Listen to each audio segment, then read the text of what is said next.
Aquellos que no estén sintonizando vía internet, está usted sintonizando a la iglesia La Voz del Espíritu Santo, ubicado en la calle Carazo 146, en el pueblo de Guaynabo, la isla del Cordero. Esta noche estaremos hablando del cautiverio de la voluntad, y se refiere directamente a la parte del hombre y su ser y su alma, con el Espíritu Santo de Dios y su Espíritu. Bienvenido, y si tiene alguna duda puede al final hacernos la pregunta vía internet y estaremos contestándolo propiamente. El cautiverio de la voluntad. Vamos a ir búsquense en la Biblia, Gálatas 20, 2:20, capítulo 2:20. Empezamos hablando del principio de que el engaño produce cautiverio en la voluntad del hombre, porque el engaño no permite la realización de la voluntad de Dios en el hombre. Por eso es que empezamos hablando de que el engaño produce cautiverio en la voluntad del hombre. Gálatas 2:20. Gálatas 2:20. Déjame yo buscarlo también aquí. Hay un micrófono para que Yesenia lo pueda leer. Todavía que lo tenga todo el mundo. Gálatas capítulo 2, versículo 20. Deja que lo busquen antes que lo lean. Para que lo tengan todo. Cosa de que usted le pueda escribir ahí, tomar notas de lo que usted quiera. Gálatas 2:20. ¿Lo tenemos todo ya? Adelante. Venga, diga amén. Con Cristo estoy juntamente crucificado, y ya no vivo yo, mas vive Cristo en mí.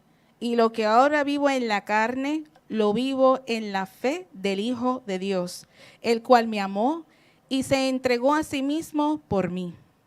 Amén. Pueden sentarse, vamos a ir desmenuzando todo esto para entender qué es lo que Dios nos quiere decir con esto. Vamos a entrar en unos conceptos que se han entendido mal y tenemos que desmenuzarlo para corregirlo a la luz de la palabra de Dios, no del concepto de intelecto del hombre. Cuando decimos Cristo vive en mí, el concepto errado que usualmente la gente dice es yo no estoy vivo. ¿Por qué? Porque Cristo vive en mí y nada que ver. Usted está vivo y usted tiene el poder decisional siempre y se lo otorga a Dios, que es muy diferente. O sea, usted está vivo porque usted está consciente y tiene poder decisional de lo que usted quiera hacer. Por lo tanto, eso de que ya yo no vivo es un disparate porque usted sí vive. Tenemos que empezar a entender el concepto correcto, ¿verdad? Y el errado es ese, ya no estoy vivo. Eso es un disparate. Usted está vivo porque usted tiene el poder decisional. El concepto correcto es yo vivo por medio de la fe en el Hijo de Dios. Por eso vivo, porque yo vivo en la fe del Hijo de Dios. ¿Por qué? Nuestra pensar tiene que estar dirigido a lo que Jesús hizo en la cruz del Calvario, por nosotros. ¿Por qué? Porque de ahí emana toda bendición, pues donde nosotros fuimos perdonados, fuimos justificados y se cimenta la autoridad de Cristo en nosotros. Es decir, yo no estoy vivo, es un disparate. Usted vive. Yo vivo por medio de la fe. ¿Cuál es el principio aquí? Dios no quiere que nosotros desaparezcamos para que su vida se manifieste. Usted tiene que estar presente con el aval de que usted quiere que Dios viva a través de usted, que es muy diferente. Porque esa es voluntad rendida. Y esa declaración la tenemos que tener meridianamente clara. Vamos a ir a Romanos 6, 3 al 5 para poder entender este concepto más claro. Si quiere, antes de entrar a Romanos 6, 3, 5, en el Gálatas 20, 2:20, cuando está diciendo, y quiero decir esto, con Cristo estoy juntamente crucificado, que lo acaba de leer Yesenia. Quiere decir que el fundamento de toda victoria, Pablo, nos lleva a Romanos 6:25, que es lo que estamos hablando, pero que tengo una nueva vida, es lo que quiere establecer Pablo aquí. Y ya no vivo yo, o sea, decir que ya yo no vivo por mi fuerza y mi capacidad, ¿me entiende? Que es la autosuficiencia del hombre. Ya no está, estoy en Gálatas 2:20, estoy desmenuzando Gálatas 2:20. Sino que Cristo vive en mí. O sea, es una virtud de haber muerto con Él en la cruz del Calvario y por lo tanto Cristo vive en mí. Amén. ¿Lo pueden ver? Pero ¿qué pasa? Dime. Sí, todo el tiempo al yo. Todo el tiempo. Todo el tiempo al yo. Y entonces, automáticamente, vives en el Cristo resucitado, que es la nueva vida o la nueva novedad de vida. ¿Lo pueden ver ahí? Y lo que ahora vivo en la carne, andar en el diario vivir de la carne, que lo estoy viviendo en Cristo, lo vivo que en la fe del Hijo del Hombre, que es el Hijo de Dios. Por lo tanto, la cruz siempre es el objetivo de nuestra fe. ¿Lo pueden ver? A la vieja criatura y lo sigues reafirmando que ya tú no eres lo que eras antes, porque eso murió, sino está la nueva criatura cuyo objeto es la fe de Jesucristo en la cruz del Calvario, y por lo tanto esa fe te va a llevar, échate para acá, Carmen, no te sientes atrás, vente aquí al frente, si somos un poquito. No, en el área del medio está apagado, ahora con más razón. Vente, siéntate ahí. ¿Sí está apagado? Míralo ahí. Es importante. Sí, no, porque se entretiene. Sí. Lo vivo en la fe del Hijo de Dios. Significa que la cruz siempre es el objetivo de nuestra fe. Y seguía. Quien me amó y se entregó a sí mismo a muerte por mí. Quiere decir que el único camino para lo cual Cristo puede vivir en mí es que yo camino en la fe de Cristo que me da la salvación, y por lo tanto al yo caminar en esa forma correcta, el Espíritu de Dios se mantiene conmigo para salvación y vida eterna. ¿Ve todo lo que significa todo esto? Leyéndolo así, desmenuzándolo. Ok, entonces, entendiendo esto que acabamos de explicar, vamos a Romanos 3:5. 3 al 5. 6, 3 al 5. Romanos 6, 3 al 5. Déjame buscarlo también. Dale un poquito para atrás. Romanos 6, 3 al 5. Mira cómo te dice Romano. ¿O no sabéis? Bajo el título Muertos al pecado. ¿O no sabéis que todos los que hemos sido bautizados en Cristo Jesús, hemos sido bautizados en su muerte? Porque somos sepultados juntamente con Él para muerte por el bautismo, a fin de que como Cristo resucitó de los muertos por la gloria del Padre, así también nosotros andemos en vida nueva.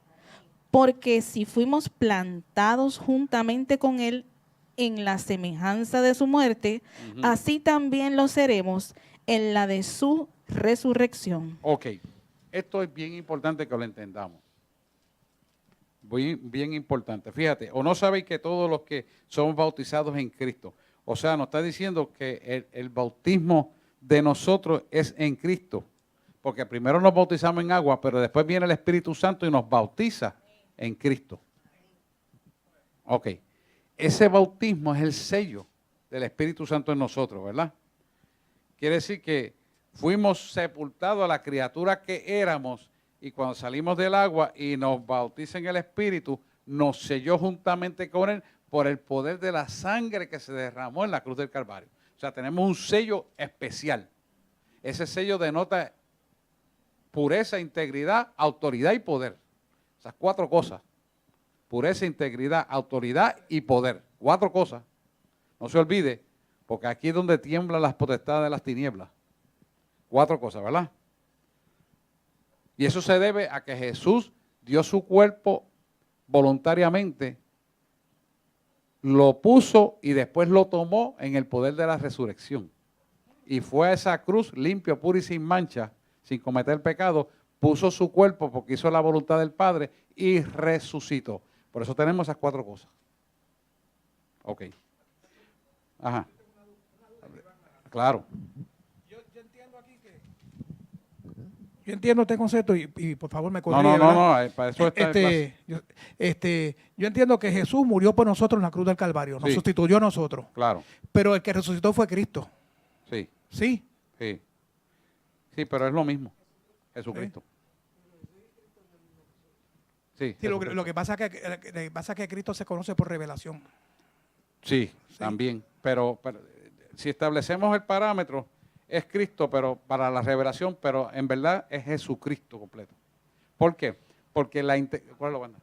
Porque la integración del nombre completo da la revelación del pasado, presente y futuro, que es uno presente. Y esto es importante. Porque acuérdense que primero él se presentó como Jesús. Ajá, y a la misma vez también le dijo, pero también quien me ha visto el Padre. O sea que le está dando los 3 tiempos en un solo nombre, que es Jesús en la tierra. Por eso se debe nombrar Jesucristo.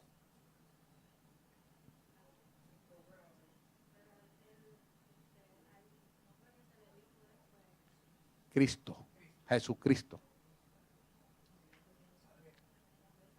Ah, sí, pero es lo mismo, pero cuando él te dice en Juan, te dice, ha dado todo poder en lo que están en los cielos, en la tierra y debajo de la tierra, en el nombre de Jesucristo. Es lo mismo, porque si dice Jesús y dice Jesucristo es lo mismo. Tú puedes decir, te echo fuera en el nombre de Jesucristo, y está diciendo lo mismo. Pero los demonios también entienden si le dice Jesús. Pero esa es buena pregunta, ¿por qué responden a cualquiera de los dos nombres? Porque el origen es Yahweh. Está bien. En Yahweh está contenido todo. Sí. Ah, Carmen. ¿En qué momento? Porque según yo tengo entendido, a Jesús lo escribieron con el nombre de Jesús. ¿En qué momento y quién le añadió Cristo? El Padre. El Padre, pero con revelación a él o a un apóstol o a quién. A nadie. Al Padre. Al Padre. Al Padre. Entonces, si los apóstoles fueron los que escribieron, o sea, en algún momento. Bueno, lo que pasa es que se lo revela el Espíritu Santo. Pero quien le bautiza con el nombre es el Padre. Completo. Lo nombra completo. Este es mi amado Hijo Jesús, en el cual tengo complacencia. La parte de Cristo, es lo que Tato dijo, que es la glorificación. El Padre. El Padre a través de la gente que tiene en la tierra. De los apóstoles, de los patriarcas. El Padre se lo pone y el Espíritu Santo dicta. Jesús. Ahí te quedaste hasta Jesús. Porque cuando habla de Cristo, hablas del Cristo glorificado, que es la deidad. Que se lo puso el Padre. Cuando él dice, quien me ha visto a mí, le dice al Sanedrín, ha visto al Padre. Y ahí ellos chocan, pero ¿cómo tú vas a hacer que tú digas que tú eres Dios? Tú eres loco, porque no tienen revelación. Y aquí es donde yo quiero que entremos, porque viven engañados, no permitieron tener la revelación. Porque el engaño es un obstáculo para que tú creas en Cristo. O sea, decir que yo soy hijo de Cristo, de Dios, significa ser Cristo. Jesucristo. No es que a lo mejor no sé la definición de Cristo. Cristo es Jesús glorificado, para que entonces lo quieras ver así.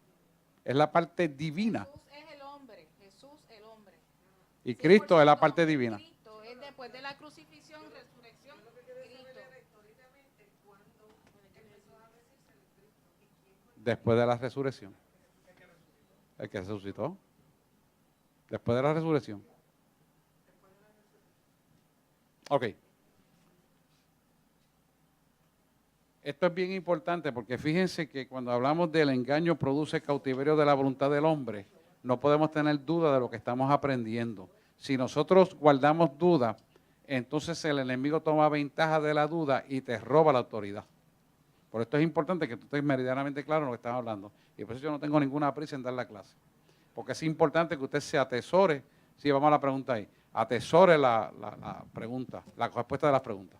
Orlando.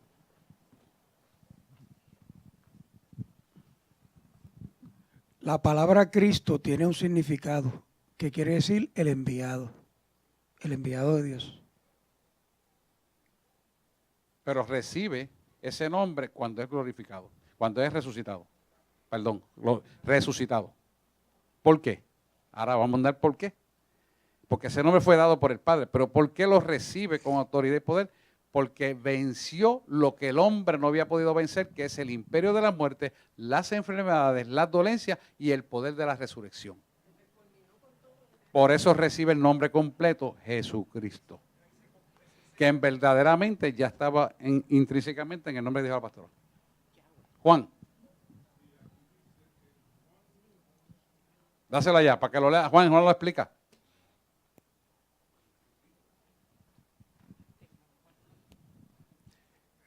Dice aquí en Juan 20:31, pero estas cosas se han escrito para que crean en Jesús, es el Cristo, el Hijo de Dios, y para que creyendo tengan vida en su nombre, en el Señor Jesús.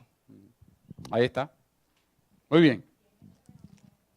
Sí, en todos los sinópticos, en todas las Biblias aparece en el Nuevo Testamento. Después que Él resucitó, porque Él no ha muerto, Él está vivo. Está vivo. Y vuelve. Nunca murió, realmente nunca murió. Nunca muere. Es interesante el concepto, porque la gente, ya Cristo murió, Cristo nunca murió. Cristo puso su vida por nosotros y la volvió a tomar. Por lo tanto, Él está vivo y está en usted.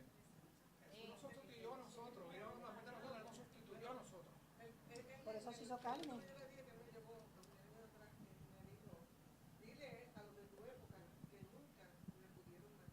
Claro, por eso que te digo que no podemos usar el verbo está muerto, porque realmente nunca está muerto, está vivo.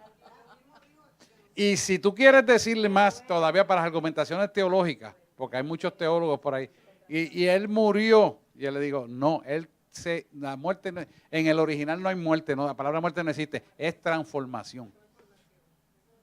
La muerte es para nosotros en la traducción castellana.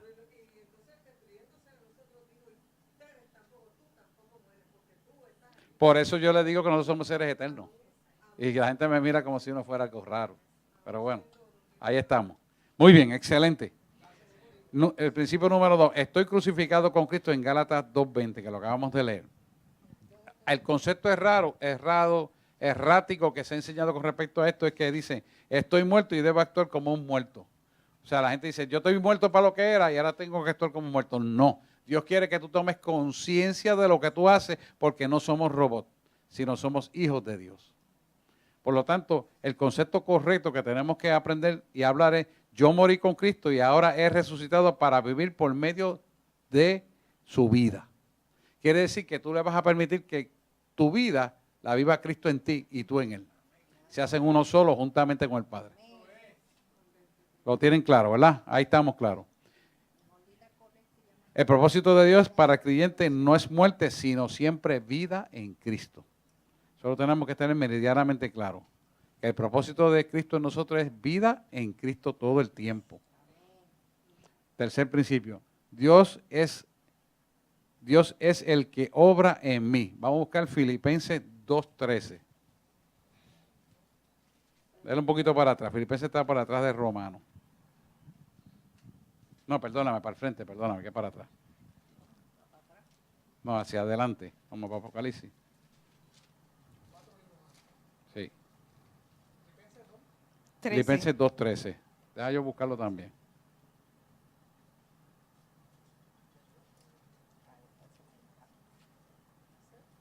Luminares en el mundo.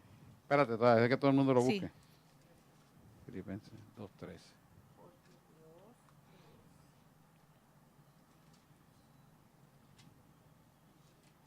¿Lo tienen ya? Amén. Y los tienen allá los muchachos. No hay prisa, si vamos muy rápido, me dicen. Ok, Yesenia, léelo. Filipenses 2:13. Porque Dios es el que En vosotros. en vosotros produce así el querer como el hacer por su buena voluntad.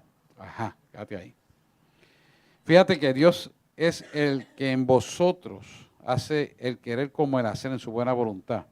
Quiere decir que la divina capacitación de nosotros, ¿verdad?, viene del Espíritu Santo. Y se refiere al Espíritu Santo que como santos de Dios nos fortalece y nos trae la revelación de lo que es correcto hacer.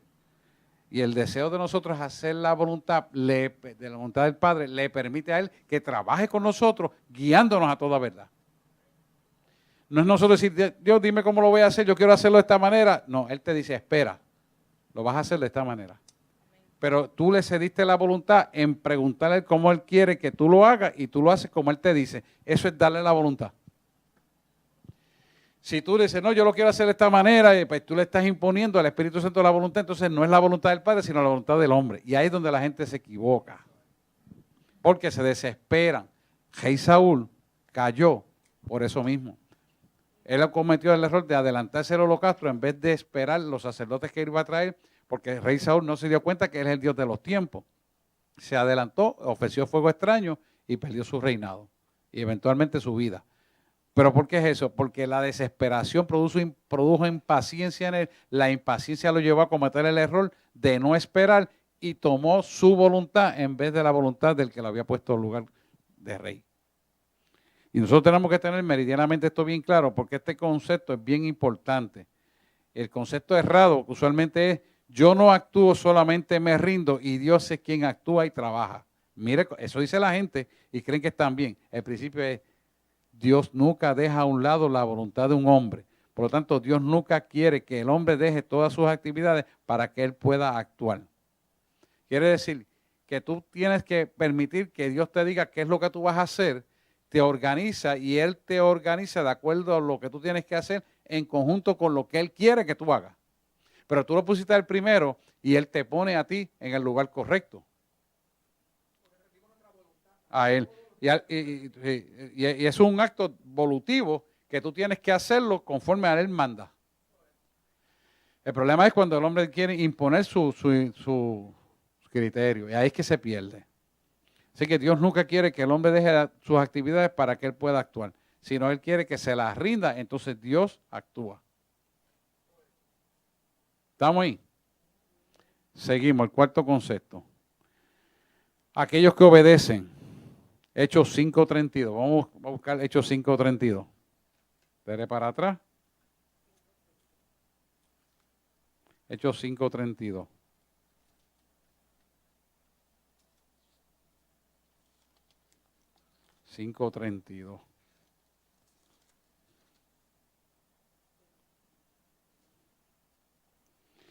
Esta es la parte que habla del juicio. Ajá. 5:32 solamente. Sí, dale. Hechos 5:32. Y nosotros somos testigos suyos de estas cosas, y también el Espíritu Santo, el cual ha dado Dios a los que le obedecen. Ok. Quiere decir, nosotros somos testigos suyos de estas cosas. En efecto, él dice que la doctrina no era muerta ni filosófica, sino más bien son relatos de testigos oculares. Y esto es importante porque estos relatos de testigos oculares tienen la potencia de la verdad. Y la verdad de un testigo ocular es inconmovible. Cójase el relato del ciego. Cuando él sana uno de los relatos del ciego que está en los libros sinópticos, él automáticamente sana a ese ciego, pero el ciego no sabe que él lo sanó. Él le dice, y ahora vas a estar sano, pero ve y lávate en el estanque de Siloé. Y él lo lleva un cieguito hasta el estanque de Siloé, allí se lava y cobra la visión. Cuando el Sanedrín le pregunta, ¿pero quién te sanó? Y él le dice, pero dime el nombre. Dice, un tal Jesús, pero yo no sé. Yo solo sé que no veía y ahora veo. Entonces el Sanedrín dice, ¿pero cómo es esto? Pues solo sé decirte que no veía y ahora veo. Cuando ellos lo encierran a Jesús por el milagro que hizo, porque hizo un sábado, Jesús le dice, claramente lo he sanado. Y después le dice, ¿quién de ustedes se le cae un animalito en un hoyo y no va ese sábado y lo saca? Hipócrita. Lo llama hipócrita. ¿Y quién va a decirle a Jesús, Dios Todopoderoso, que no sana a ese hombre un sábado? Pero ¿cuál es la idea que él le decía? Yo no sé si fue Jesús o quién fue, aunque me dijeron que es Jesús, pero yo sí puedo decirte que ahora veo y antes no veía. Antes no veía y ahora veo. Ese es el orden que él le contesta. ¿Qué nos enseña esto? Que solamente la verdad de él nos aclara la visión para no ser engañados. De Gabaón. En Gabaón él lo hizo. Claro, pero la idea es que podamos ver cómo el Sanedrín, que estaba ciego, quería imponerle el criterio de que lo había hecho mal para poderlo encerrar. Y entonces él le dice, ¿quién de ustedes que un animalito esté un sábado en necesidad, no va y salve a ese animalito a socorrerlo por lo que tenga, por lo que refleja como un elemento de trabajo ese animalito? ¿Eh? Y le llamó hipócrita. Pero ahí es importante que usted pueda entender esto, porque ahí usted se da cuenta que realmente el obedecer a Jesús trae un concepto correcto, porque obedecer a Dios Padre por medio del Espíritu Santo en nosotros nos trae que visión de la verdad. Lo que es incorrecto es, tengo que rendir todo mi ser al Espíritu Santo, invisible. No, porque usted, aunque se lo rinde a Dios a través del Espíritu Santo, usted no puede estar ciego de la verdad. Por eso es que en la iglesia los falsos profetas, los falsos apóstoles y los falsos pastores tienen lugar. ¿Por qué? Porque si usted no le enseña por la palabra esto, échale el zafacón. Tiene que ser así. Y el día que no se hace así, puede caer en un engaño. Por esto es importante que toda enseñanza tiene que estar cimentado en esta palabra. Si no está aquí, llámela anatema. Así venga un ángel del cielo y se la dé. ¿Estamos claros?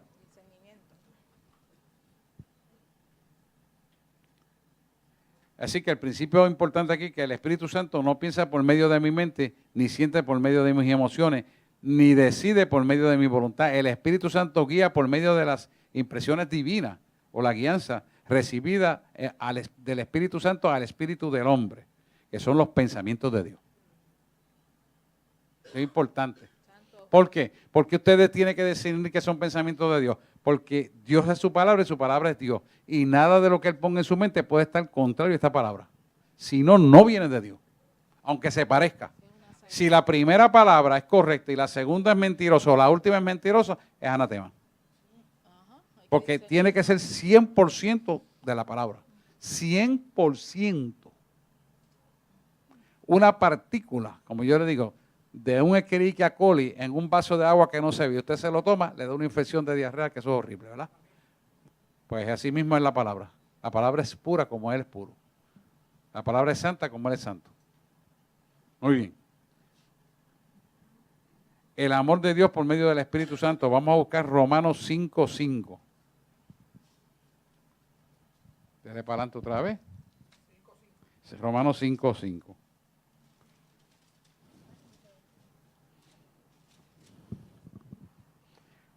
Este capítulo trata de la justificación por la fe. Es bien, le hace el libro de Romanos, es riquísimo. El libro de Romanos es precioso. Sí, es hacia adelante, el próximo, Romanos 5:5. Y la esperanza no avergüenza, porque el amor de Dios ha sido derramado en nuestros corazones por el Espíritu Santo que nos fue dado.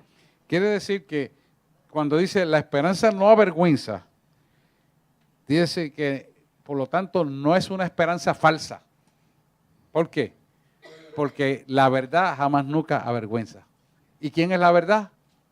Cristo es la verdad. Amén.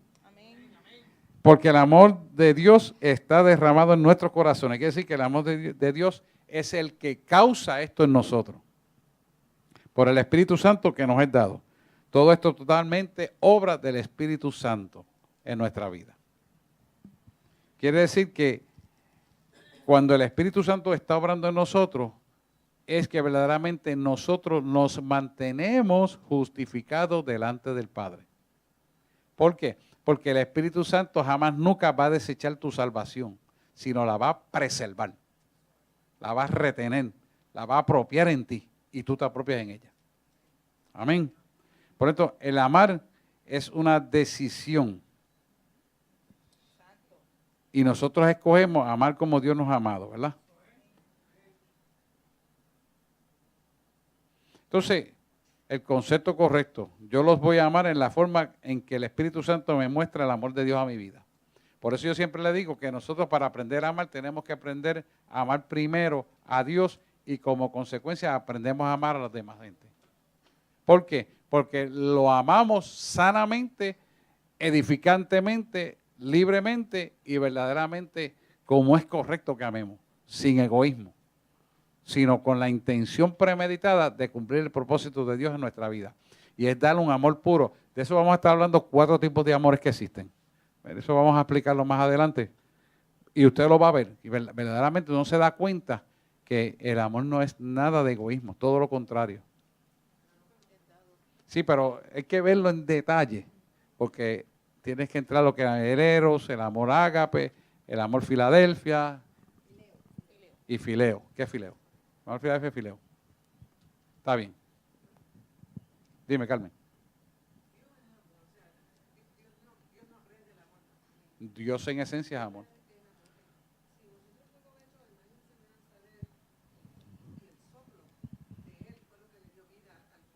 Sí.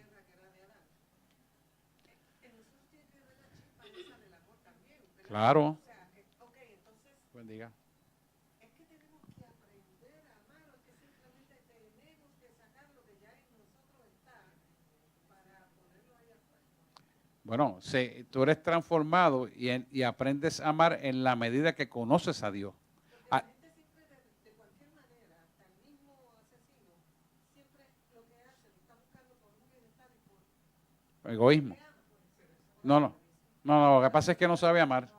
Está bien, pero Ajá. que la búsqueda siempre en el hombre de esa felicidad, esa paz y ese amor Ajá. está en él, aunque se desvíe por caminos que no son. Pues, se va a desviar por el camino equivocado porque no conoce el amor. Y no conoce a Dios.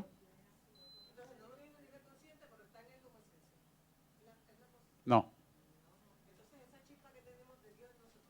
No, no, está hablando de 2 personas diferentes. La que no conoce a Dios, que es egoísta. Si tú me ves estar hablando de un criminal. Para empezar, un criminal no tiene el amor de Dios, por eso mató. Bueno, somos creados en el origen con... No existe. ¿Por qué no existe? La respuesta es la siguiente. Nacemos en la naturaleza pecaminosa del pecado. El que da vida es Dios. Pero Dios no te da la vida sin pecado. El hombre la contaminó y por lo tanto estamos muertos en nuestros pecados y delitos hasta que el Espíritu Santo viene a nosotros. Entonces nosotros nos relacionamos con Dios y empezamos a conocer lo que es el amor de Dios. Nunca se activa nada. Dios lo pone. No, no lo puso y Adán y Eva lo quitó. Lo sustituyó por el pecado. Cuando creó a Adán y Eva, vamos a darle repaso. Cuando creó a Adán y Eva, Él puso la esencia de su amor ahí. Pero como Dios permite la voluntad y el libre albedrío sobre el hombre, Él en el libre albedrío y ella en el libre albedrío cometieron el error de comer del fruto prohibido. Se llama pecado. Ese pecado vino a morar en la parte genética existencial porque le dieron la espalda a Dios y jugaron a querer ser semejante a Dios para conocer el bien y el mal. Dios entonces reconoce que ya su obra ha sido contaminada y todo lo que nace de ahí en adelante viene contaminado con el pecado. Por lo tanto, si viene contaminado con el pecado, lo que Dios puso puro ya no está puro, sino está contaminado. Espérate. No es un análisis intelectual aquí. Escucha, vamos por la palabra. Pues te estás cruzando las líneas, pero a millón, eso no es. Pues te estoy tratando, si tú me dejas. Mira, entonces cuando muere el hombre al pecado es cuando entra Jesús, que redime el pecado del hombre y lo puede quitar si el hombre se somete a la voluntad del Padre. Entonces pone el Espíritu Santo ¿para qué? Para dar a conocer quién es Dios realmente. Quiere decir que en ese momento, por ejemplo, en el tiempo de Noé, que hubo el diluvio que murió la humanidad, al no estar el Espíritu Santo, Vénganse al frente. al no estar el Espíritu Santo y no haber venido Cristo, no había manera de Él le puso unas leyes, le puso la ley de Moisés.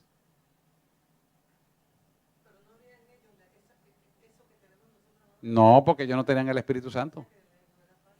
Por eso es que vino Jesús como el segundo Adán a redimir lo que se había perdido, que era el hombre. ¿Entendido? Vamos ahí. ¿Qué duda te queda? ¿Está bien? ¿Está claro? Todo eso vino por causa del pecado de Adán y Eva. Pero realmente Adán y Eva en el principio tuvieron el amor de Cristo. Pero como Dios respeta el libre albedrío y la voluntad del hombre, ellos decidieron comer del fruto prohibido, que era del árbol prohibido, y trajeron la contaminación a su descendencia porque no se sometieron a la voluntad del Padre. Las consecuencias de la desobediencia es lo que vivimos, que se conoce con el nombre del pecado, iniquidad, deseo de pecar, que está intrínsecamente en la carne del hombre. Por eso Dios en la actualidad puso a Jesús a morir por nosotros para redimir el pecado del hombre y aplacar la ira del Dios vivo por el pecado del hombre. Entonces viene Jesús, muere por nosotros, pone su vida por nosotros, porque no es que Él se la quita a nadie, Él la pone por nosotros y la vuelve a tomar. Por eso cuando nosotros venimos a Cristo, el Espíritu Santo nos enseña quién es Dios, y al conocer quién es Dios somos redimidos del pecado, porque entonces aprendemos que Dios verdaderamente es la esencia del amor. El amor más grande demostrado de Dios para nosotros es el poder de la resurrección para redimirnos a nosotros cuando éramos perdidos en nuestras transgresiones y pecados. Estábamos perdidos, estábamos destituidos de la gloria de Dios.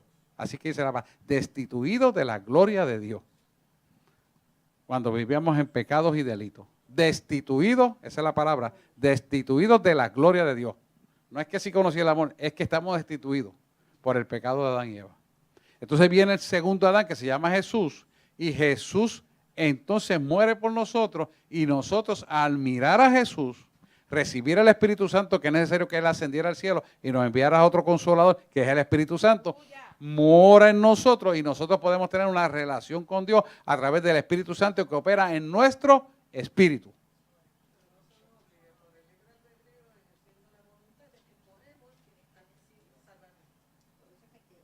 Dios te muestra, hasta que usted no recibe el Espíritu Santo, usted está muerto en pecados y delitos. Para que lo entienda de una vez y por todas. Cuando usted recibe el Espíritu Santo, entonces usted empieza a caminar como una nueva criatura, conociendo lo que Dios quiere para su vida y haciendo las cosas como Dios quiere que te las haga, y usted decide darle esa voluntad, y entonces Dios te muestra quién es Él y tú puedes decidir cómo tú quieres caminar. Por eso usted ve, y ustedes ven en general, que yo siempre le digo que la iglesia es un hospital, porque ustedes tienen fase 1, fase 2, fase 3, fase 4, fase 5, hasta la fase 7, en todos los creyentes. Y eso usted lo va viendo, tan, hasta que van avanzando, están en la fase ya séptima, en la fase más alta, entonces caminan todo el tiempo con Dios, escuchando la voz de Dios, hablando con Dios, en obediencia, y no se salen de ese canal. Y aún así hay que pastorearlo porque puede fallar, porque el hombre tiende a fallar porque es imperfecto. A todo. Aquí todo. Pero Moisés es un buen ejemplo de la ira y el coraje. Pero todos, sin excepción, tenemos que redimirnos día a día y humillarnos y buscar el rostro y leer la palabra y la guianza y preguntarle. ¿Por qué? Porque esa es la batalla de todos los días. Ahora lo coge. Vamos ahí. Seguimos. También.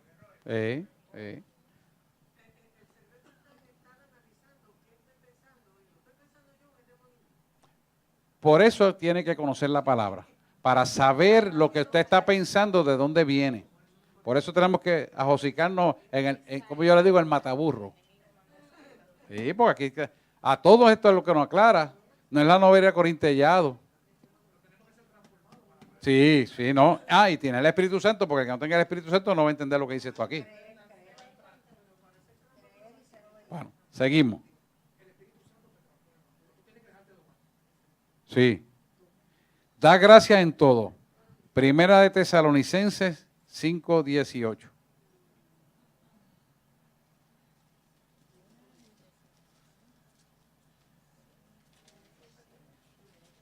Primera de Tesalonicenses 5:18.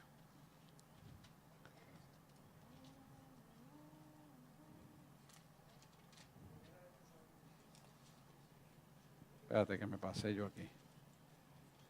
5:18. ¿Ya?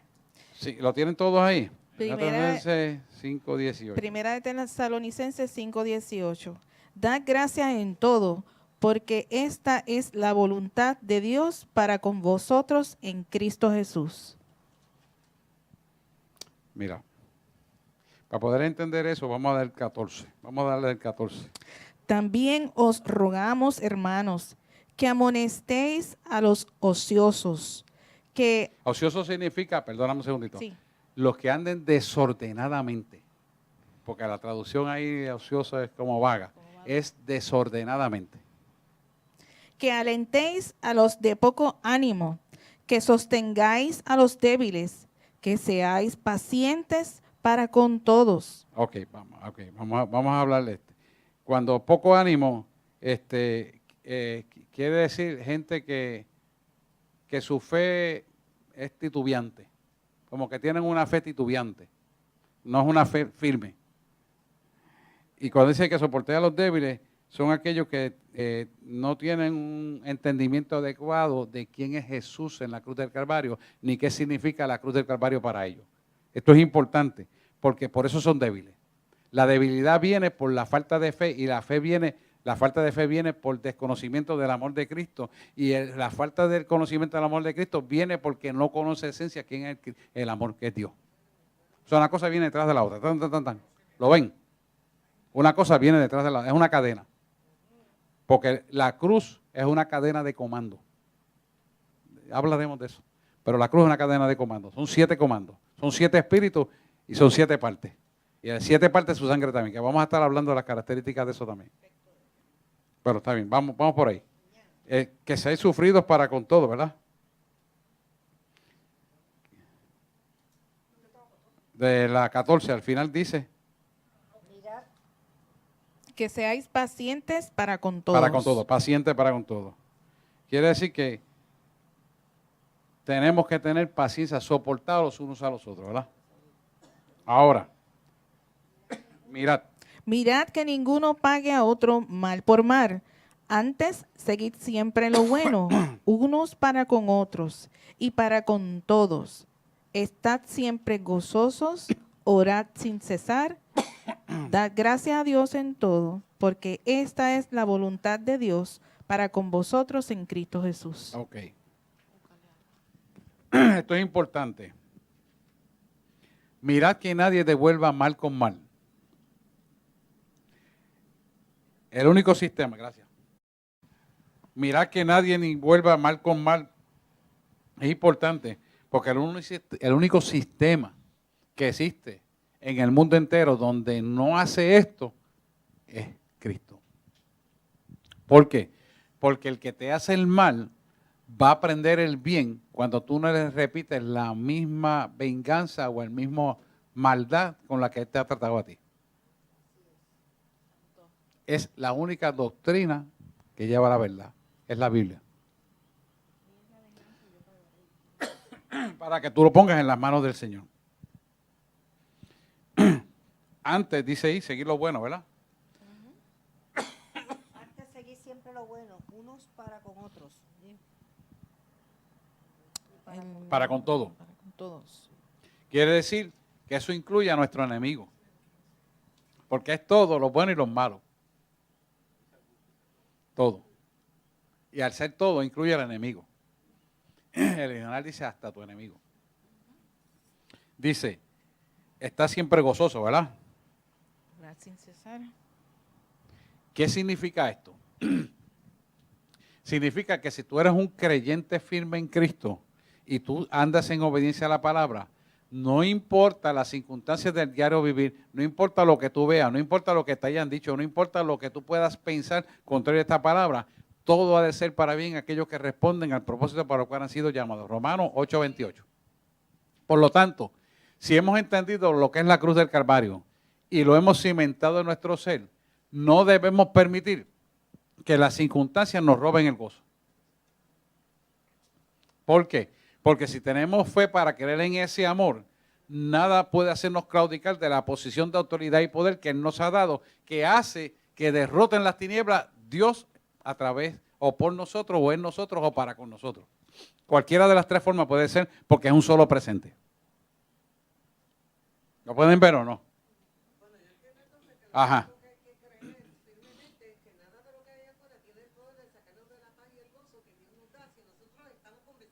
Eso es lo que se trata, que nosotros no nos salgamos de ese canal, sino que nos mantengamos en ese canal. Porque uno es el que se lo permite. Sí, el carácter. Es la cosa. Ese es el punto. Y tú te mantienes firme ahí, tú derrotas las tinieblas con la firmeza del carácter en Cristo. Exactamente. Por eso yo le digo a ustedes que ustedes tienen la capacidad de ofenderse o no ofenderse. Ahora lo ve, ¿verdad? Es una decisión suya. Muy bien. Dice, da gracia en todo, ¿verdad? Porque esta es la voluntad de Dios, ¿verdad? Orar sin cesar. Orar sin cesar. El 17 dice, orar sin cesar. Es interesante esa palabra del versículo cortitito. ¿Por qué orar sin cesar? Mira lo que pasa. Cuando usted ora por las circunstancias que está pasando, que están añadidas a su vida, usted al orar, usted hace que divinamente el problema o la situación que está a su alrededor, que nos mantiene rodeados, sea destruido. Mire cómo funciona esto. Cuando usted ora, la unción divina del Espíritu Santo desciende como un cono, que es luz. Y cuando esa luz alumbra las partículas de oscuridad que están alrededor suya, ellas son destruidas y despegadas del lado suyo. Y así mismo se aclara la mente suya. Dice, wow, yo no había visto esto y estaba creyendo lo que no era. Exactamente. Porque el orar trae esa dimensión espiritual que destruye la obra del engaño.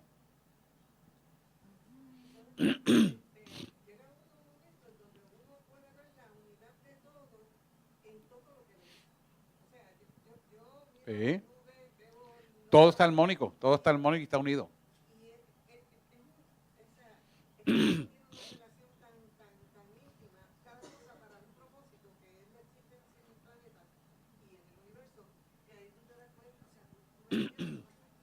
Aún la naturaleza se está quejando de la mano del hombre destructor sobre la naturaleza. ¿Y cómo la naturaleza se está quejando? Con los cambios climáticos. Si usted le gusta el mar, usted se da cuenta que en determinados días del mes el mar entra a lo que le llaman los pecadores una resaca, que no es otra cosa más que la limpieza de la impureza que el hombre le pone a ese mar. Y la saca. Tanto que se lo puede contar, que yo porque también fui nauta, pero se lo puede decir, o sea, no estoy diciendo por decirlo yo, sino que ocurre como un parte de un mecanismo de limpieza. Bueno, vendrá algún día.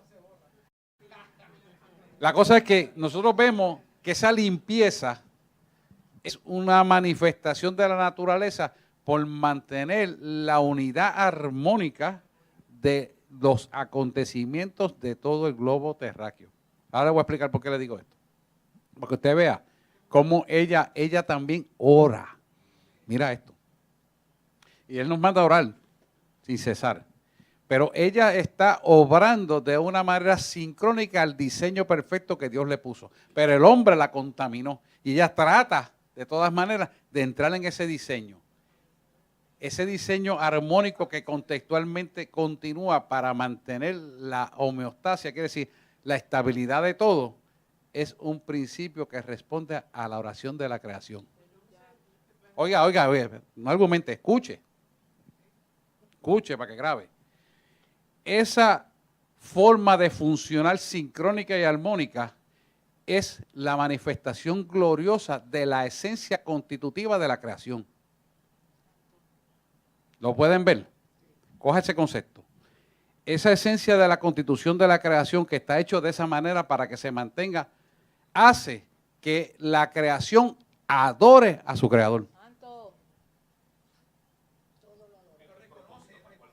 Ahora voy, son muchos conceptos, voy a ver. Entonces, ese propósito armónico que está cumpliendo el propósito de la creación, mientras lo está ejecutando, está siendo que cimentada en el propósito de la esencia del amor de Cristo hacia nosotros, porque nos está respondiendo a nosotros.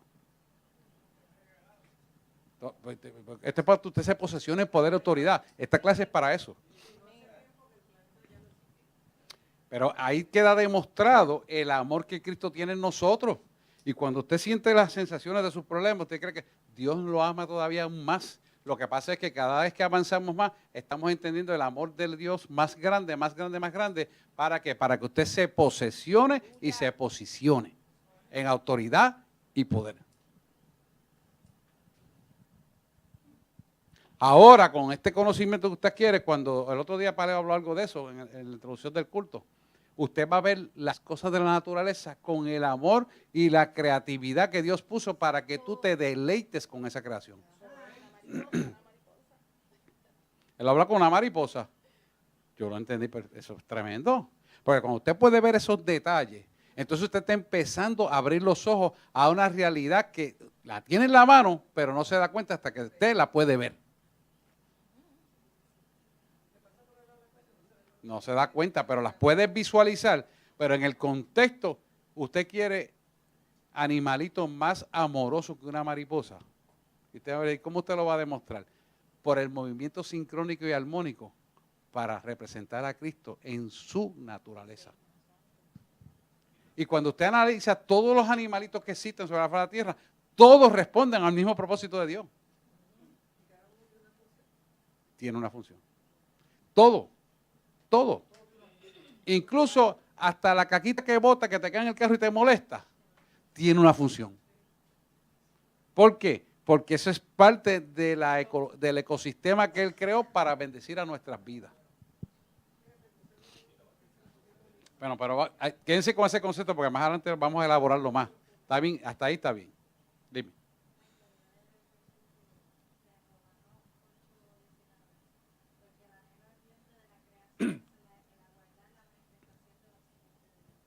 Aquí, va a quererlo, pues ya que lo dije, lo voy a explicar. Eso lo voy a explicar más adelante, pero darle el micrófono porque se están grabando y quiero que lo grabe. Sí, sí. 8:18. Porque el anhelo ferviente de la creación.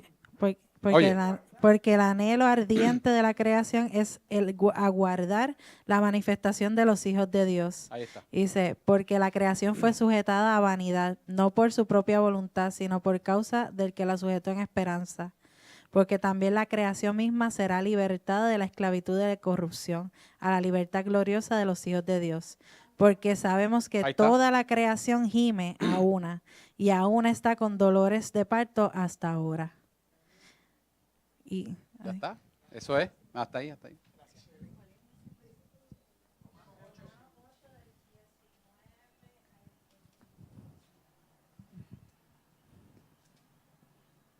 Romanos 8:19-22.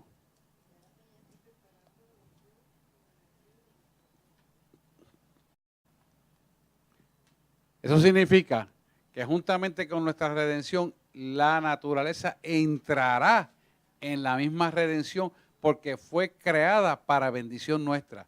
Y cuando a ti te dan un regalo, te lo dan completo. Por eso el hombre tiene que amar la creación y cuidar la naturaleza. Bueno, vamos a seguir. No, lamentablemente dice. El concepto es raro en esta de dar gracias. Acepto que todas las circunstancias como si fueran la voluntad de Dios. Esto es importante, ¿por qué? Porque el concepto equivocado es que todo lo que a mí me pase es porque Dios lo permite. Hay cosas que las buscamos porque nosotros las compramos de gratis, por ser cabezones o desobedientes. Hay cosas y a veces nos buscamos más problemas de lo que deberíamos. Así que no todo es culpa de Dios y yo diría que nada es culpa de Dios, porque Dios es santo y puro. Y Dios no puede ser tentado ni Él tienta a nadie. Esto es importante. El concepto correcto es, yo me someto a Dios en todas las circunstancias. ¿Y por qué? Porque cuando te sometes a todas las circunstancias que tú vives a Dios, incluso las que te puedas estar equivocado, Él endereza lo torcido y las veredas para que andes en el camino de la corrección divina, de la verdad y la vida, o la luz y la vida, que es Cristo Jesús. Lo pueden ver, ¿verdad? ¿Estamos claros ahí? Vamos al principio número 7. Primera de Corintios 12:10. Primera de Corintios 12:10. Dele para atrás a Gálatas. Dones espirituales. Deja que lo busquen. Primera de Corintios 12:10.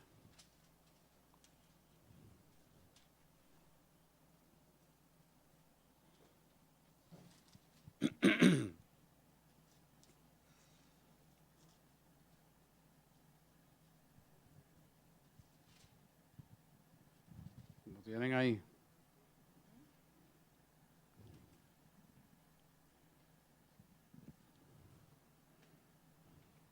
Perdóname, es segunda de Corintios 12:10, ¿sabía? Sí. Dale, segunda de Corintios 12:10. Sí, vamos a hablar de eso. 12:10, sí. Segunda de Corintios, perdóneme. Segunda Corintios Es 12:10. que esta letra está chiquitita y yo, está bien. Por lo cual, por amor a Cristo, me gozo en las debilidades, en afrentas, en necesidades, en persecuciones, en angustia. Porque cuando soy débil, entonces soy fuerte. Ahí está.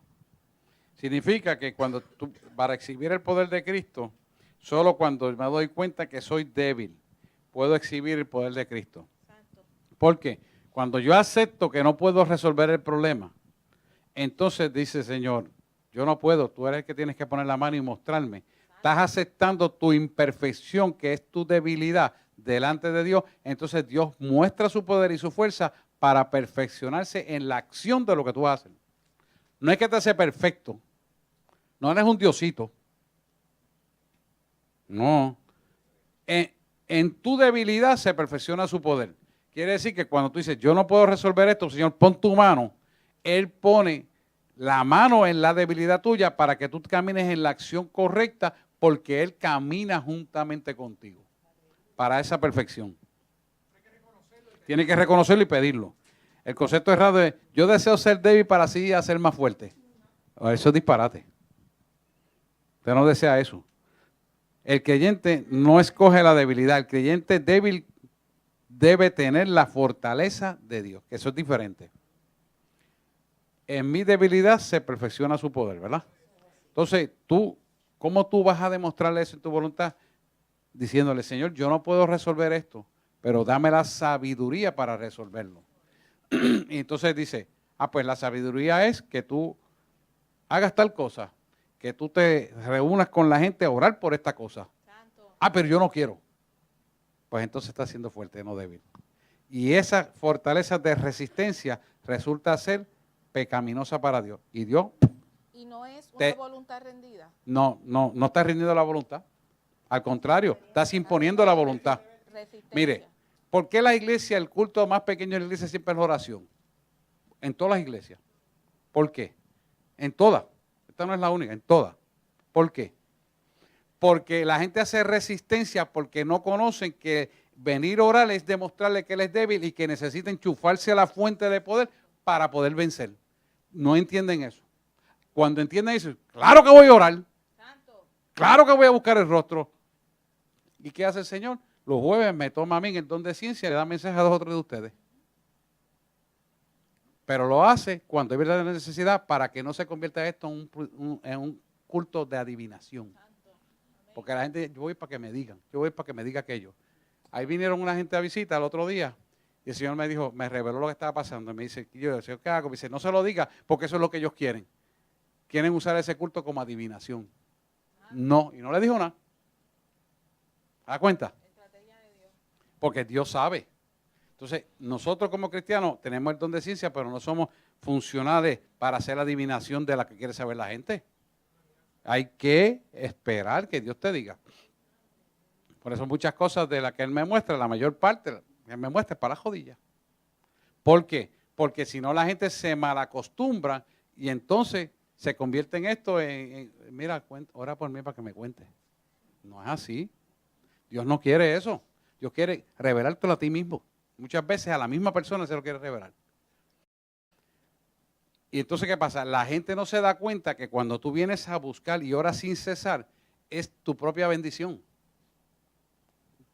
¿Por qué? Porque, mira cómo funciona esto, porque usted tiene que entender esto. Cuando Él te dice, ora sin cesar, y tú dispones el tiempo para orar y buscar su rostro, la unción cae y desmantela las barreras que se oponían para que tú no tengas la revelación. Se caen a través de la oración.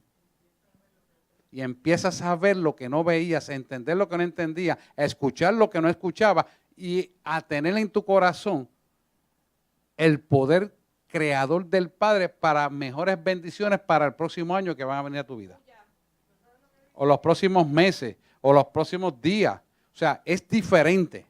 Pero eso lo hace Dios en el trato contigo, porque Él entonces dice, mira, me interesa lo que está haciendo mi hermano, mi hijo, está orando con mi hermano, está buscando el rostro, están leyendo las escrituras, están buscando mi verdad, mándale su unción. Y hace un depósito divino de su gloria. Por eso la predicación anterior, ¿se acuerda el título? Usted tiene que buscarlo. La bondad del Señor para manifestar su gloria en nosotros, el domingo pasado. Trata de eso. Coja la predicación y repásele. La va a ver completa, que de principio a fin, digo, wow, Señor, lo que tú nos diste es crema, caviar. Pues yo me edifico escuchándola. ¿Por qué? Porque abre más entendimiento y puedo apreciar más lo que Él hace. ¿Qué pasa cuando usted está unidos orando? Igual. Y esa revelación viene porque usted dedicó ese espacio de tiempo a Dios. ¿Y qué pasa? En obediencia lo hizo ¿con qué? Con su gran familia. No es que se metió en un war room y hay que hacerlo. Es que vino su gran familia para compartir un tiempo de coidonía y Él hizo un depósito de su gloria ahí. Y por eso mucha gente viene cansada, dolorida y se van nuevos y dice, wow, ¿y cómo es esto? Es eso, no es más nada. No hay que reprender demonios.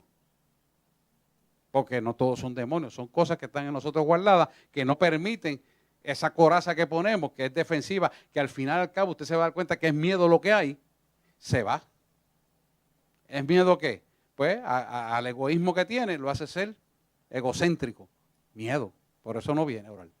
Todas las iglesias pasan por eso.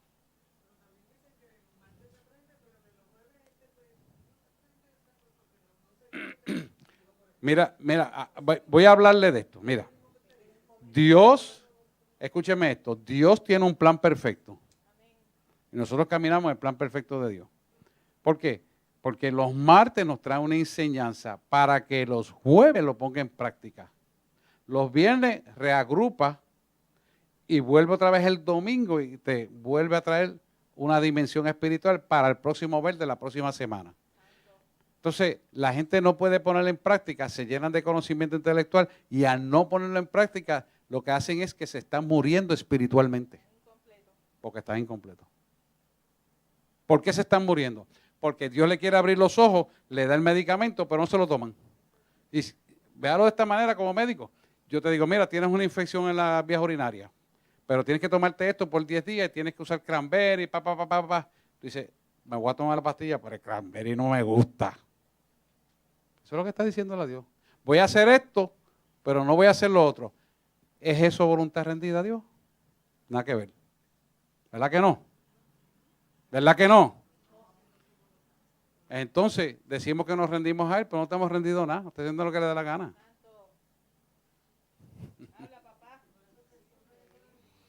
Ya se lo puedo decir, porque ustedes ya lo pueden ver, lo pueden digerir, lo pueden ver. Cuando uno rinde verdadera voluntad, uno se da cuenta que con rendir la voluntad te da tiempo para más cosas, mejora tus economías, tienes ascenso en el trabajo, etcétera, todo progresa más. ¿Por qué? Porque Dios puede hacer en el poder de Dios más con un billete de 1 de lo que tú puedes hacer por tu cuenta intelectual con uno de 100. Yo vivo eso todos los días. Del dinero estoy hablando. Y así es en todo. Así es en todo.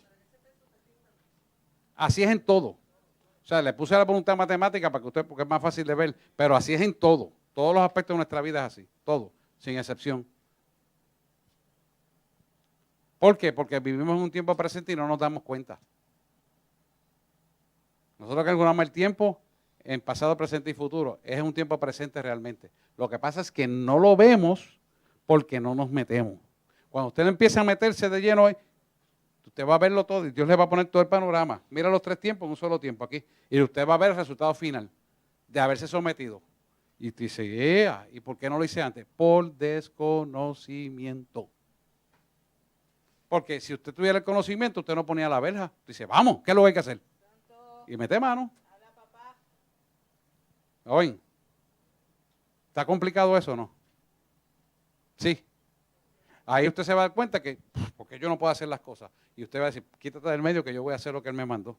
Salte del medio que yo voy a hacer lo que me mandó.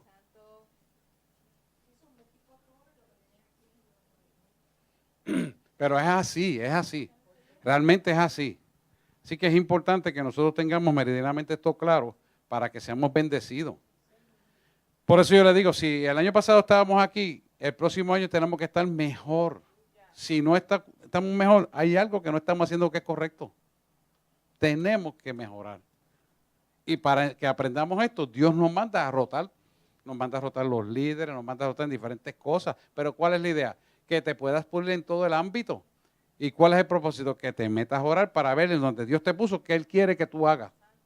Ahí. Porque hay propósito en cada rotación. Esa es la idea. ¿Lo ven?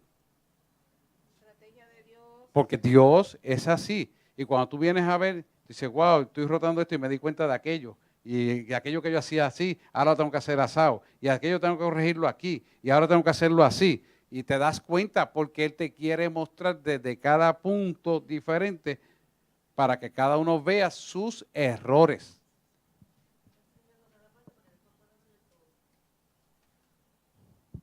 Así, cantito a cantito, para que puedas verlo. Entonces, ¿qué pasa? Hay gente que quiere la autoridad y el poder, pero no saben la historia que conlleva adquirir la autoridad y el poder. Entonces los va rotando para que vayan viendo.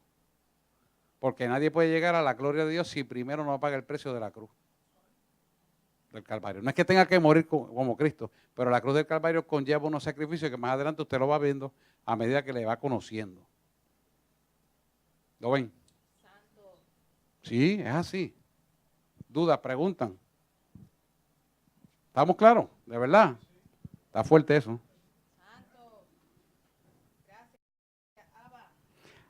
Porque cuando soy débil, entonces soy fuerte, ¿verdad? Eso lo leímos ya. Ok. El octavo principio. Hágase tu voluntad. Concepto es raro. Yo no tengo que escoger porque Dios es quien ejerce su voluntad sobre mí. ¿No es verdad? Dios no ejerce su voluntad sobre ti si tú no haces la voluntad de Dios en tu vida. Tú decides si tú la haces. Yo escojo hacer la voluntad de mi Padre, ¿verdad? Dios nunca sustituye la voluntad de Él por la voluntad del hombre. Es tú mismo. ¿Qué le dijo Jesús? Señor, si te es posible, pasa de mí esta copa. Y al final después le dijo, pero no se haga mi voluntad, sino tu voluntad. O sea que Dios le dijo, yo necesito que tú, todo hombre, mueras allí para que mis hijos sean redimidos. Entonces, pero está fuerte esto. Entonces le presentó la cruz del Calvario estando en Getsemaní orando. Por eso lloró lágrimas de sangre, porque él sabía lo que iba a pasar y lo que iba a sufrir.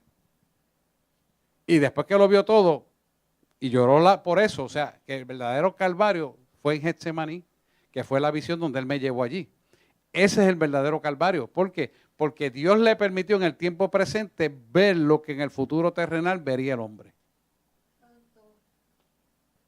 Realmente todo un tiempo presente. Pero Dios le permitió en el tiempo del hombre ver lo que iba a suceder después. ¿Para qué? Para que él supiera por qué él se iba a entregar y con el gozo que se iba a entregar, iba a mantener la visión en Cristo para poder sufrir todo lo que sufrió en la cruz del Calvario. Ese sufrimiento de la cruz del Calvario no perdió su gozo porque él no puso la vista en lo que él estaba haciendo, sino en la corona de la vida eterna, que significa la redención de la humanidad. Por eso el gozo de él no fue nunca quitado. Tampoco nosotros debemos dejar que nadie nos quite ese gozo que él ganó para ti y para mí. Porque esa es nuestra verdadera fortaleza. Cada vez que nos negamos a hacer lo que él nos pide que hagamos, cada vez que nos negamos a ir al culto de oración, cada vez que nos negamos a ir al culto de intercesión, cada vez que nos negamos al culto de aprendizaje como hoy, cada vez que nos negamos el domingo porque, qué sé yo, cualquier excusa buena para él, para la persona, menos para Dios, nosotros le estamos diciendo, ¿sabes qué? Perdóname, pero lo que yo estoy viviendo es más importante que lo que tú hiciste por mí. Traducido en buen puertorriqueño. ¿Por qué? Porque estás menospreciando el verdadero valor que Jesús merece cuando Él, limpio, puro y sin mancha, decidió por nuestra redención, siendo pecadores, morir allí. Nadie lo obligó para salvarnos a nosotros. Cuando entendemos eso, dices, wow, entonces quiere decir que lo hizo por amor a mí. Si lo hizo por amor a mí, ¿cuál es mi acción recíproca hacia Él? Decirle que me dolía la cabeza y me quedé. Decirle que me levanté tarde porque él no prendió el celular que le puse la alarma. O cualquier excusa, qué sé yo, lo que te dice la gente por ahí. Entonces, usted la dice y usted se siente como libertado, pero no se está dando cuenta que quien lo está llevando a esa evocación son las tinieblas, que no siempre son demonios, sino malas costumbres, espíritu de pasividad, de comodidad, que existe con nombre y apellido, que usted lo ha autoimpuesto por malos hábitos responsables que no tiene en su vida. Gloria al que vive y vuelve. ¿Me están entendiendo? Porque la gente dice, no, que el demonio. No, eres tú que eres irresponsable. No es el demonio, eres la persona. ¿Cuánta gente no va a trabajar? Y están trabajando y sacan el celular. Y le están pagando por eso. ¿Tú le estás pagando porque jueguen con el celular mientras trabaja? El otro día vino uno aquí, se lo dije. Pero ven acá, ¿tú vas a raspar eso o tú vas a traer con el celular? No, porque no, perdóname. Yo no soy tu jefe, pero Dios lo está mirando. Yo creo que tú estás cobrando por lo que estás haciendo aquí. Así que como yo soy el supervisor de parte de Dios, o sueltas el celular o sueltas la espátula y te vas. Tan simple como eso, tú decides. Ah, que no puedo usar el celular. Exactamente, eso mismo estoy diciendo. Pero es que no.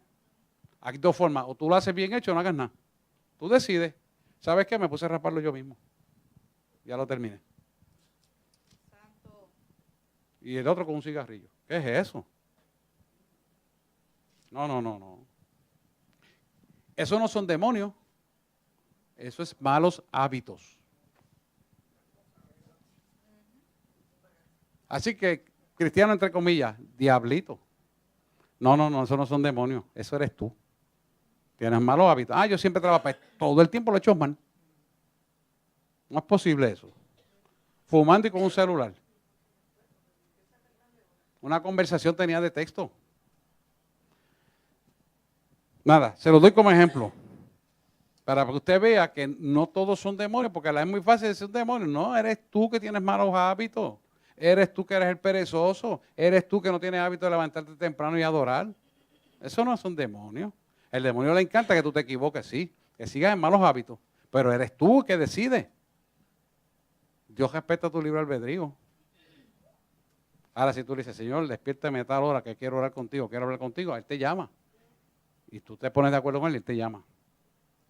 ¿Por qué? Porque tú deseas hacer el corazón del Padre agradecido en tu corazón. Y tu corazón agradecido en el corazón del Padre.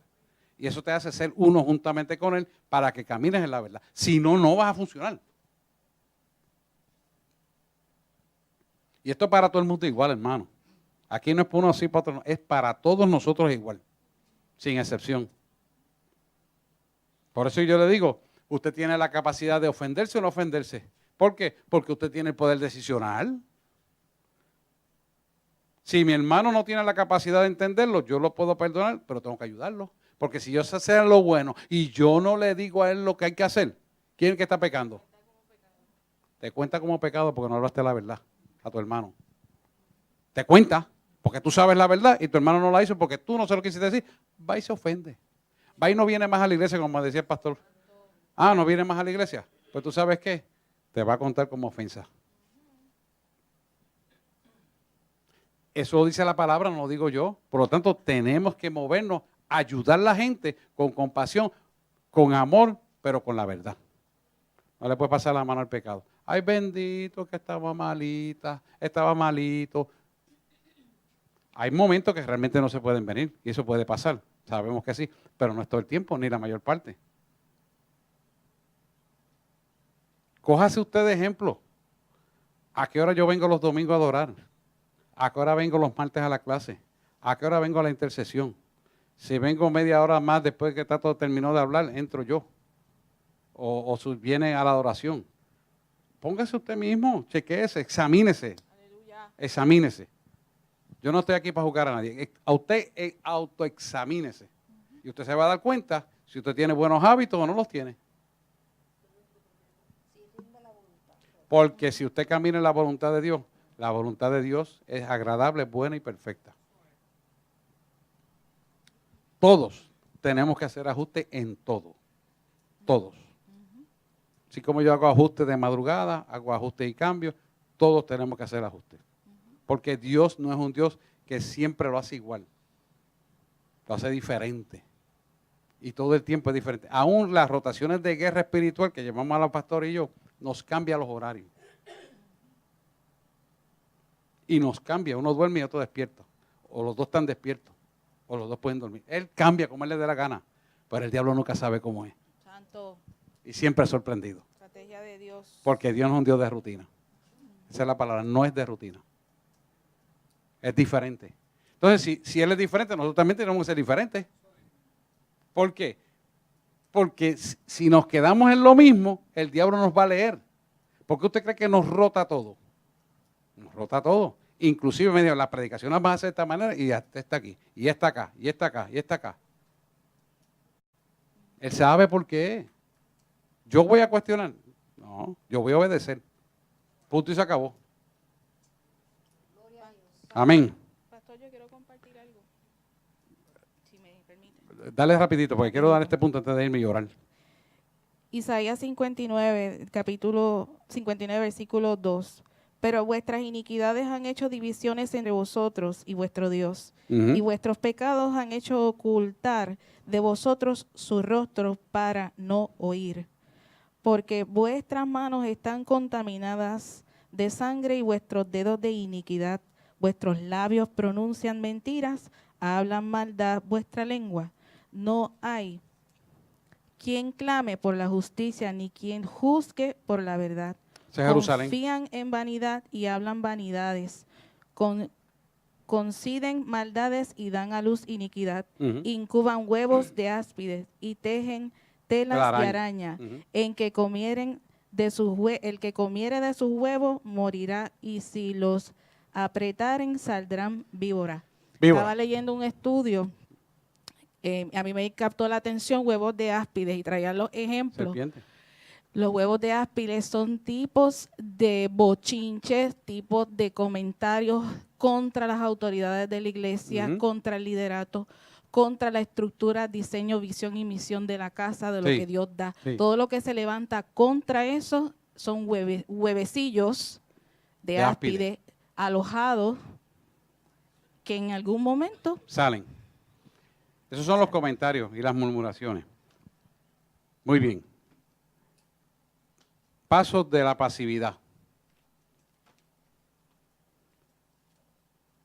Los 3 pasos que les voy a decir, y con esto cerramos, el creyente mismo cesa de ser activo. Y esto es importante porque un día usted va a ser líder o pastor, o evangelista o maestro, lo que sea.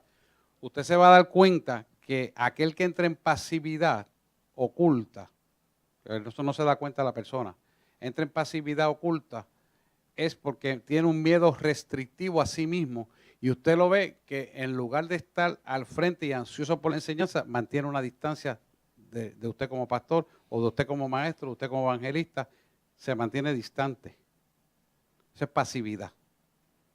Esa pasividad no son demonios, son inseguridades que hay en la persona que tiene que enfrentarlas con Dios para sanarlas. Si usted está aquí como maestro y usted ve que su estudiante se le queda siempre atrás, y no le pregunta y todo lo entiende, todo lo sabe, usted tiene que preocuparse. Porque esa ovejita necesita ayuda. No está entendiendo. Y usted lo da, sí, no, que sabe, no. Yo lo estoy diciendo, porque ustedes van a liderar, tienen que prepararse para esto.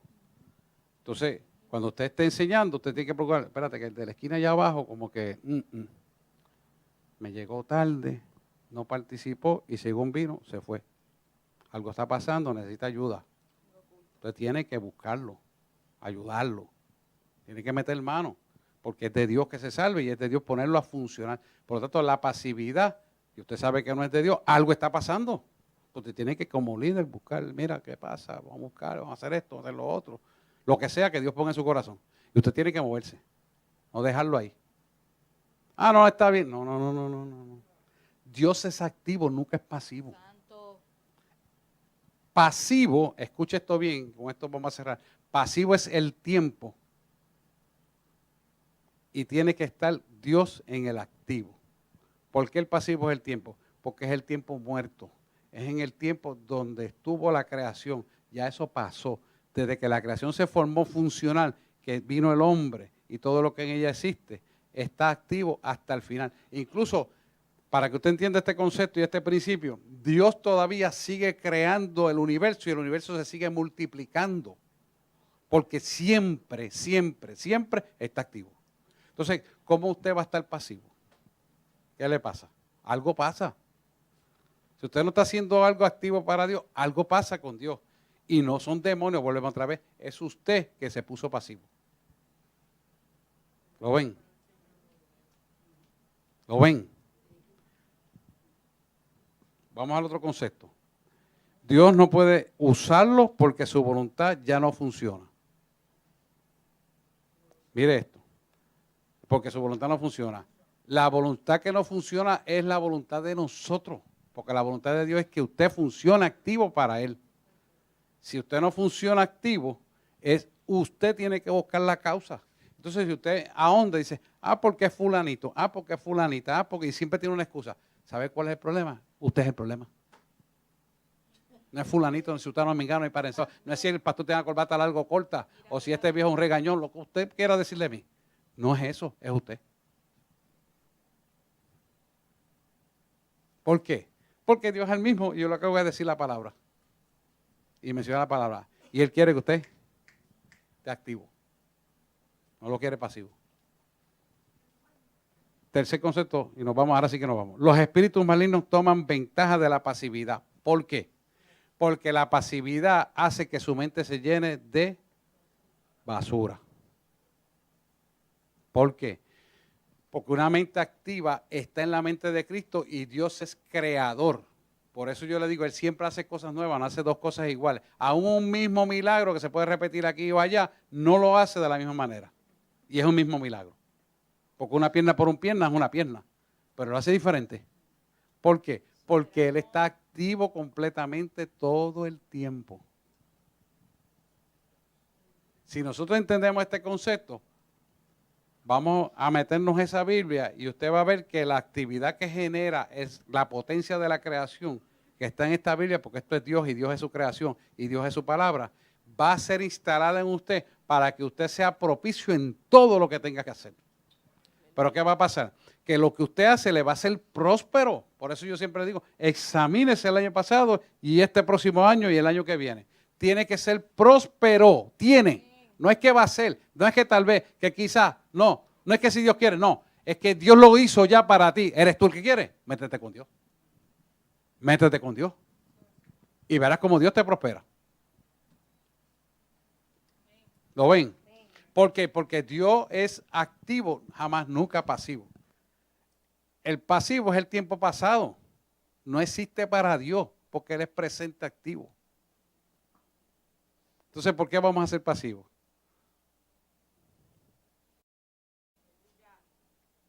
¿Lo ven? ¿Ven el concepto, el principio? ¿Lo ven? Entonces, yo quiero que usted lo vea a la luz suya. No es señalar. No. Véalo usted mismo. Porque usted tiene que mirarse así. Yo me miro a mí. Uno mismo. Porque si usted se pone a mirar al otro, ¿qué va a pasar? Usted entró en el pasivo. ¿Por qué? Porque dejó de mirar el activo. El activo es un usted presente, que es Dios. Si usted se pone a mirar el del lado, o la del lado, lo que sea, ya se convierte en pasivo. La viga, estás mirando la paja en el ojo ajeno y no has mirado tu viga. Pero ese es el concepto de mirar fuera. Pero lo que quiero es que usted mire que el activo está en usted. ¿Por qué? ¿Por qué está en usted? Porque usted tiene el Espíritu Santo. Y el Espíritu Santo es Dios, la representación de Dios en su vida. Que le abra su espíritu. Y Dios le quiere prosperar en todos sus caminos, así como prospera su alma. ¿Verdad? Lo dice Juan. Entonces, si Él quiere que usted prospere en esa dimensión, Él está en el activo. Usted tiene que estar de acuerdo en el activo, en la voluntad del activo. Al estar en la voluntad del activo, el plan sincrónico de Dios se cumple sobre su vida y lleva su nombre. Por lo tanto, este año usted estuvo aquí, en este próximo año va a estar acá, y el otro próximo año va a estar acá. Pero cada día va a ir vía ascendente, porque cada día Él va a afinar la perfección de Él en nosotros cuando caminamos dentro del marco de la actividad en el propósito de Dios.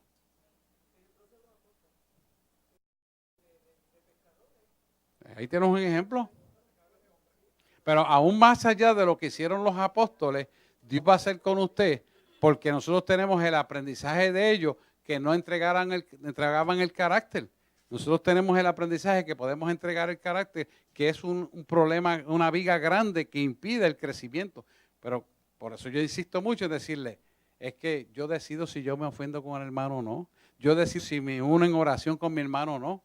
¿Y cuál es el propósito de Dios? Que te una. Pues únete y ora. Intercede. Ven a los cultos. Mete mano en la oración. ¿Y cuál va a ser la consecuencia? Porque un día estarás parado aquí dando la clase que estoy dando hoy. Porque ese es el propósito de Dios. Ese es el propósito. Ese es el propósito. ¿Por qué? Porque usted va a crecer, va a crecer, va a crecer, va a crecer y Dios lo va a hacer rotar. Rotar. Como hace con los líderes en la iglesia.